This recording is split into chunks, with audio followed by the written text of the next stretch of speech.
Welcome back. Time now to break down some high school football, and I'm joined by Lorenzo Booker, who actually joined me last night at the Westlake Newbury Park game. Thank you for coming in on this Saturday. Oh, no problem. Great game. It was a great game. Now, it was pretty close till the end. That's when Westlake handed Newbury Park only their second loss of the season, the final 35-24. Were you surprised on the outcome? Not surprised. I mean, Westlake, they've been one of the most dominant teams in the county for a long time. I mean, loaded with talent top to bottom. They replaced a great coach in Jim Binger with another great coach, Tony Henney, coming off 3 straight CIF championships. So again, not surprised at the outcome, but I am a little surprised at how long it took Westlake to pull away.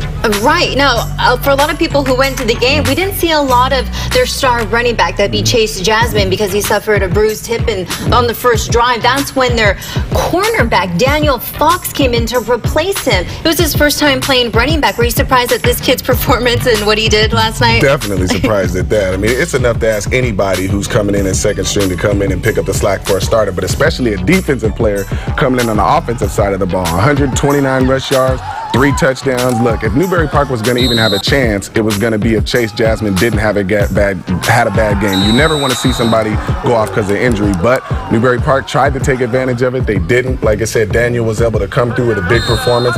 The passing game, though, I was a little surprised. Usually Westlake has a pretty decent pass game, and it was pretty much non-existent for the entirety of the game. Right. Now, you have to give some props to Newbury Park's defense. I mean, they contained Theo Howard, who is their star receiver for Westlake. He didn't have a catch going into the third quarter. What happened with Theo? Well, Theo was non-existent for the most part. I mean, him and everybody else who was playing wide receiver.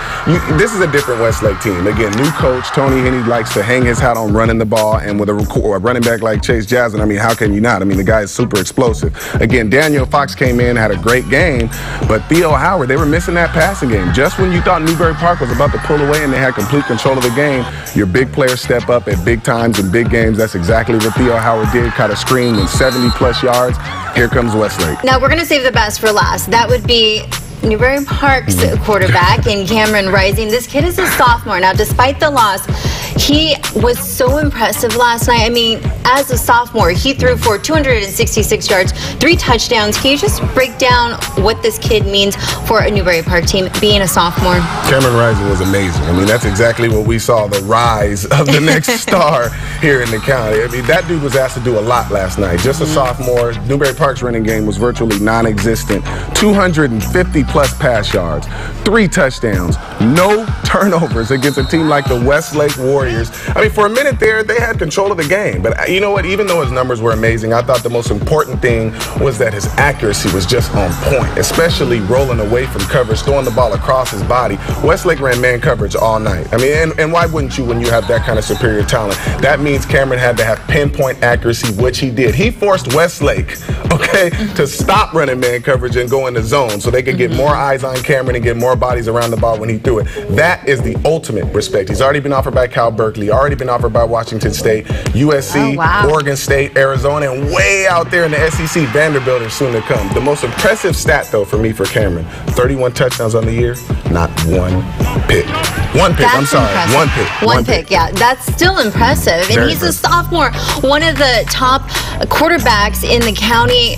But next Friday is a big one. He's going up against another top quarterback. That would be Jake Constantine from Camarillo. They are undefeated. They will meet up Friday night. Break it down. Who do you have? You know what? It's going to be tough, but I think that Newbury Park's Achilles heel last night against Westlake is going to be their Achilles heel against Camarillo, and that is the fact that Cam is being asked to be a lot like Cam for the Carolina Panthers. He can't lead his team in passing and rushing every week.